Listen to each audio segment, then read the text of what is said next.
जय हिंद दोस्तों, और एक बार फिर से स्वागत है। और आप सभी का आज के इस वीडियो में मैं आप लोगों को आज के इस वीडियो में एक खास टॉपिक के ऊपर में बात करने वाला हूं। लोन डिफॉल्टर्स जितने भी हैं, पर्सनल लोन की मैं यहाँ पे बात करूंगा। पर्सनल लोन डिफॉल्टर्स उन सभी के पास ऐसे कुछ नोटिस देखने के लिए मिलेंगे। ये आप लोग देख सकते हैं, मेरे हाथ में दो दो नोटिस है। एक नोटिस इंग्लिश में लिखा हुआ है, एक नोटिस हिंदी में लिखा हुआ है।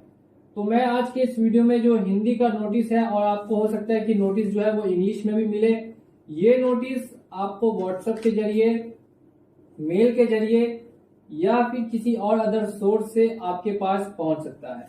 तो अगर ऐसा ही कुछ नोटिस हर एक डिफॉल्टर को पहुंचता है तो ये मेरा नोटिस है जो मुझे आया है लोन डिफॉल्ट करने पे। और अगर हो सकता है कि आपने भी कहीं से लोन लिया हो तो आपको भी डिफॉल्ट करने पे इस तरीके का नोटिस देखने के लिए मिले।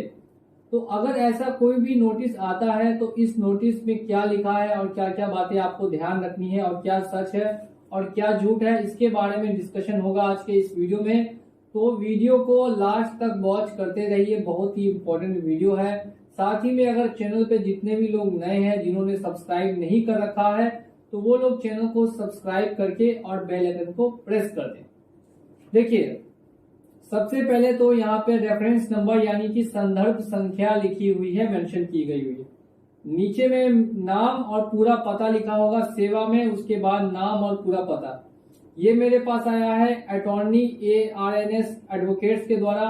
आपको KS legal Udit Narayan advocates या ये अटॉर्नी एडवोकेट्स के द्वारा ये आ सकता है। ये किसी एक लॉ कंपनी का, लॉ फर्म का नाम होता है जो बैंक या फिर NBFC हायर करती है आपको नोटिस सेंड करने के लिए। ठीक है, अब यहाँ पे ऋण संख्या है और जो मेरा अमाउंट यहाँ पे डिफॉल्ट दिखा रहा है वो टोटल 1,22,000 रुपए का अमाउंट जो है वो डिफॉल्ट है। अब लिखा है हमारे क्लाइंट मोबीक्विक सिस्टम लिमिटेड के निर्देश तहत आपका पंजीकृत यूनिट और ये दिस डेट, क्या मैंने 1,22,000 डिफॉल्ट किया। सबसे पहला, हमारा ग्राहक अपने प्लेटफॉर्म मोबीक्विक के माध्यम से मोबीक्विक जिप के तहत अपने ग्राहकों को ऋण की सुविधा देता है, जिसे बाय नाउ पे लेटर प्लेटफॉर्म भी कहा जाता है। ये ऋण बैंकों और गैर बैंकिंग वित्तीय संस्थानों यानी कि NBFC द्वारा उनके विवेकाधार का प्रदान किए जाते हैं एक सुविधा प्रदाता के रूप में हमारे ग्राहक की भूमिका। अब ये बता रहे हैं कि इनके कंपनी के बारे में कि बेसिकली इनकी कंपनी क्या है, क्या नाम है और क्या करती है। मोबीक्विक नाम की कंपनी है जो लोन देती है और उसका मैंने 1,22,000 डिफॉल्ट कर डाला। ठीक है, नेक्स्ट देखिए, हमारे ग्राहक ने हमें सूचित किया कि आपने ऋणदाता का इतना इतना माध्यम से पैसा लेकर और वापस नहीं दिया, जिसमें चुकाने की गारंटी और आश्वासन देने वाले अन्य प्रासंगिक दस्तावेजों के माध्यम से या पूर्वक ऋणदाता द्वारा आपकी स्वीकृत और प्रदान किया गया है। आपने ऋण राशि चुकाकर समझौते के अनुसार कराई के बाध्य होने और कार्य करने के लिए समझौते पर सहमति व्यक्त की है और निष्पादन प्रदान किया। यानी कि मैंने वहां पर जब लोन लिया तो उस टाइम ये गारंटी उनको दी कि मैं उनका पैसा वापस दूंगा, लेकिन कब दूंगा, जब मेरे पास खुद पैसा होगा। अब मान लेते हैं कि मुझे पैसे मेरे पास है ही नहीं, जॉब ही नहीं है या किसी और अदर तरीके का इनकम का सोर्स ही नहीं है, तो अगर मेरे पास पैसे है ही नहीं तो मैं इनका पैसा कहां से भरूंगा, नहीं भर सकता, डायरेक्ट बात है। तो यही यहाँ पर मुझे नोटिस दिया गया है कि आप पैसा डिफॉल्ट कर रहे हैं। आपने बताया था वहां पे कि आप पैसा भरेंगे लेकिन आप भर नहीं रहे, तो मैं पैसा इसीलिए नहीं भर रहा क्योंकि मेरे पास अभी पैसे ही नहीं। दूसरा समझिए, हमारे ग्राहक ने हमें सूचित किया कि समझौते के अनुसार पूर्ण रूप से ऋण चुकाने के लिए संविदात्मक और कानूनी दायित्व के अधीन है। हमारे ग्राहक ने हमें यह भी सूचित किया है कि पूरी ऋण राशि को नियमित और समय पर भुगतान करना समझौता का सार है। ये बिल्कुल है, हर बार मैं आपको ये बताता हूँ कि नियमित तौर पे अगर आपके पास पैसे आते हैं किसी भी तरीके से, अगर आपके हाथ में पैसे आते हैं तो आप जरूर पेमेंट करें, या मेरे हाथ में आते तो मैं जरूर पेमेंट कर देता, लेकिन पैसे हाथ में आए ही नहीं तो पेमेंट आखिर होगा कैसे, पेमेंट नहीं हो पाया। हमारे ग्राहक ने हमें सूचित किया कि आपने समझौते में निर्दिष्ट पूर्ण भुगतान सूची के अनुसार भुगतान करने की चूक की है। इसके अलावा हमारे ग्राहक के अधिकारी द्वारा बार बार अनुरोध करने के बावजूद समय पर भुगतान नहीं किया गया। ये मोबीक्विक या कोई और अदर कंपनी अनुरोध नहीं करती है, आपको धमकी देती है, मुझे धमकी देती है कि पैसा नहीं दिया तो मैं ये करूंगा, पैसा नहीं दिया तो वो कर दूंगा, ऐसे कर दूंगा, वैसे कर दूंगा। तो नियमित तौर पे आपकी कंपनी मुझे धमकी भी देती है, मेरे कांटेक्ट वालों को भी कॉल करती है, जिसके बजाते 50 लाख रुपए का केस भी मैं फाइल करूंगा। अगर कांटेक्ट पे कोई कंपनी कॉल वगैरह करती है बिना आपके परमिशन की, तो आप डिफेमेशन का केस उस कंपनी पे फाइल कर सकते हैं। अब देखिए नीचे लिखा हुआ है, आपके ऋण खाते में अतिदेय और बकाया है। हालांकि हमारा ग्राहक अनुरोध और अनुसरण के बावजूद बकाया राशि, उन्होंने काफी मुझसे अनुरोध नहीं किया, बल्कि मुझे काफी धमकाया, डराया कि मैं पेमेंट करने के लिए बाध्य हूं। लेकिन जब मेरे पास पेमेंट है ही नहीं तो मैं पेमेंट करूंगा कहां से? ठीक है, नेक्स्ट देखिए क्या लिखा है। यह कि नोटिस पाने वाले ने अपनी बकाया की राशि करने में विफलता के कारण कानून के विभिन्न प्रावधानों के तहत खुद को उत्तरदायी बना लिया है, जिसमें भुगतान और निपटान प्रणाली अधिनियम यानी section 25 payments and settlement act 2007 के तहत 1881 की धारा 138 है। इसके अलावा दिवाली की कार्रवाई शुरू, कोई दिवालियापन की कार्रवाई शुरू नहीं होगी, कुछ नहीं होगा। जब मैंने चेक दिया ही नहीं है तो मेरे ऊपर सेक्शन 138 लगेगा ही नहीं, ईसीएस ऑन किया ही नहीं था तो सेक्शन 25 लगेगा ही नहीं, सीधी सी बात। तो इसमें कुछ भी नया नहीं लिखा है, ये एकदम गलत बात लिखी हुई है।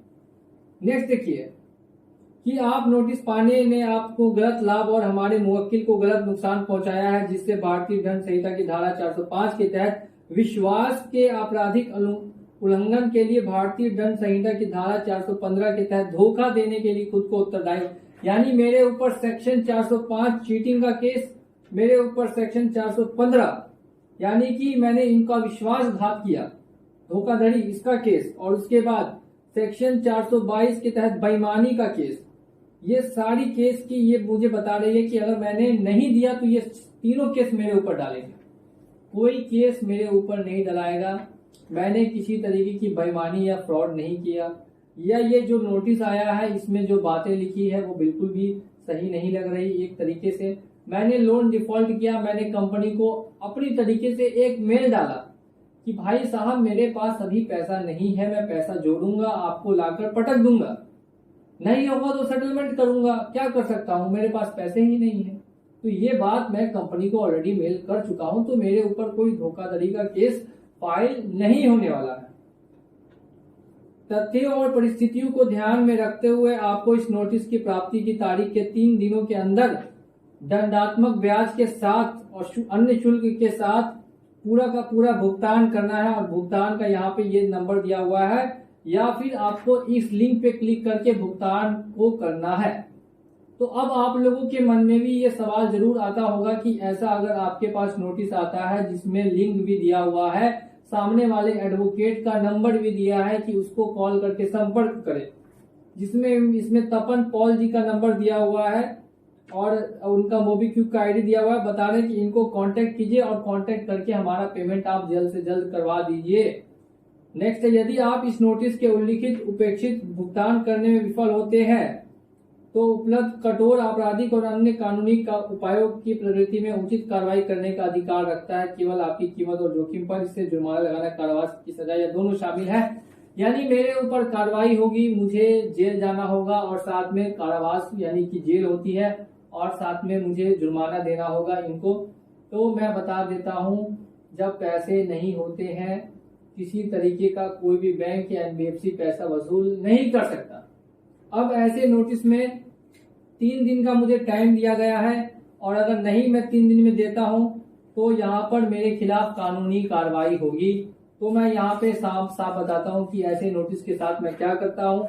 अगर इस तरीके का नोटिस मुझे रिसीव होता है, मान लेते हैं कि गलती से मेरे घर पहुंच गया और आ गया और मैंने इसको रिसीव कर भी लिया, मैंने इसको पढ़ा, मैंने इसका जवाब इसको भेज दिया। अगर आपने भी पढ़ा और अगर आपने जवाब नहीं दिया तो आप भी जवाब दे भी सकते हैं, वो डिपेंड करता है कि सिचुएशन आपकी क्या है, कितने का लोन है। तो वो मुझसे व्हाट्सएप पे कांटेक्ट कर सकते हैं, वहां पे हम लोग आपको पूरी ये करेंगे। और जवाब देने के बाद आप लोगों के सामने देखिए मैं इसको क्या करने वाला हूं, देख सकते हैं, ये देखिए तो इसी तरीके के कई नोटिसेस आते रहते हैं। इसको लेके आपको घबराना नहीं है, बिल्कुल भी डरना नहीं है। अगर आप लोन पेमेंट नहीं कर पा रहे हैं तो अपनी क्षमता के ऊपर है। अगर आपकी क्षमता है लोन देने की तो आप लोन जरूर से जरूर भरें। मैं यहाँ पे किसी को भी ये नहीं बोल रहा कि आपको लोन बिल्कुल भी नहीं देना। अगर आपकी क्षमता है देने की, अगर आपके पास पैसे हैं तो आप दे के लोन को हमेशा के लिए खत्म कर दीजिए। और अगर नहीं है तो कोई भी ऐसा नोटिस आता है सीधे व्हाट्सएप कीजिए और हमसे गाइडेंस लीजिए। कोई कुछ नहीं आपको कर पाएगा। आज के इस वीडियो में बस इतना ही और मिलूंगा अगले वीडियो में बहुत ही जल्द। उम्मीद करता हूं अगर वीडियो पसंद आई हो तो वीडियो को लाइक कीजिएगा। चैनल पे नए हैं तो चैनल को सब्सक्राइब कर दीजिए। मिलेंगे अगले वीडियो में बहुत ही जल्द। जय हिंद, जय भारत।